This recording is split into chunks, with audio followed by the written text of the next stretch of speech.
Hello everyone, I'm Ziad and welcome to our presentation. In this presentation, we will explain about narrative text, like the definition of narrative text, the purpose of narrative text, type of narrative text, generic structure of narrative text, and language feature of narrative text. I'm Naila and I explain about definition of narrative text. What is narrative text? Narrative text is the type of text that tells a chronological story in the past tense. Kalau dalam bahasa Indonesianya nih, teks narasi adalah suatu cerita yang dibuat runtut dalam kalimat lampau, dikasih dan disusun melalui urutan kejadian yang terjadi di masa lalu. I am Igeta. Next, I will explain about the purpose of narrative text, tujuan dari teks narasi. The aim of narrative text is to entertain the readers through the amusing story. Artinya, tujuan dari teks narasi adalah untuk menghibur pembaca melalui ceritanya yang menarik.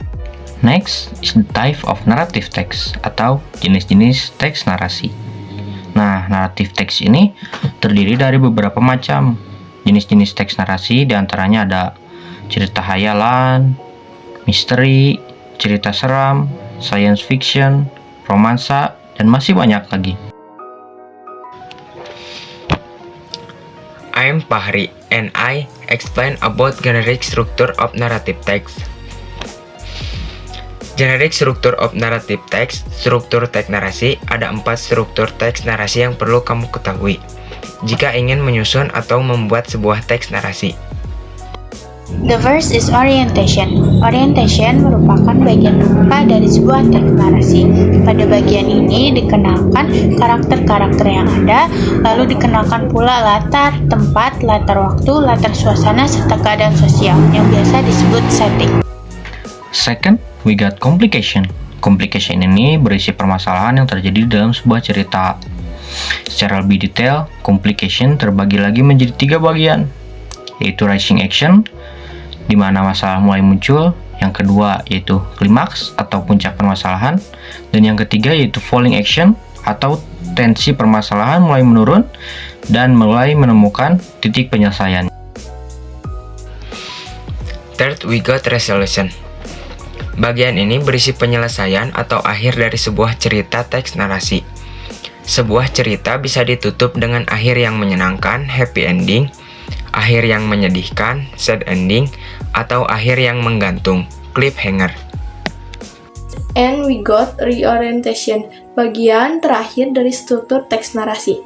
Ini biasanya berisi kesimpulan, pesan moral, atau perubahan watak tokoh di akhir cerita. Reorientation ini sifatnya opsional karena tidak harus selalu ada pada suatu teks naratif. Next, we'll explain about language feature of narrative text. For the first, we got use simple past tense. Narrative text biasanya menggunakan simple past tense karena akan menceritakan peristiwa atau kisah yang telah terjadi. Dengan begitu, pembaca bisa memahami urutan peristiwa secara jelas dan membantu mereka untuk hanyut ke dalam cerita. Second, we got adverb of time. Adverb of time adalah kata yang memberikan keterangan mengenai kapan terjadinya peristiwa, berapa lama, dan berapa sering terjadinya peristiwa tersebut. Third, we got use adjective. Adjective adalah kata yang digunakan untuk mendeskripsikan noun atau kata benda dan pronoun atau kata ganti yang bisa berupa orang, tempat, hewan, benda, warna, bau, ataupun konsep abstrak lainnya. Adjektif bisa kita sebut juga sebagai kata sifat.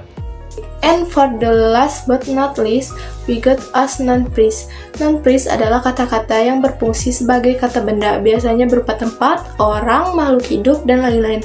Nah, sama halnya dengan adjektif, non-phrase digunakan untuk memberi deskripsi yang lebih rinci dan dari sebuah teks naratif. That's all from us. Thanks for your attention. We apologize if there are any mistakes. Wassalamualaikum warahmatullahi wabarakatuh.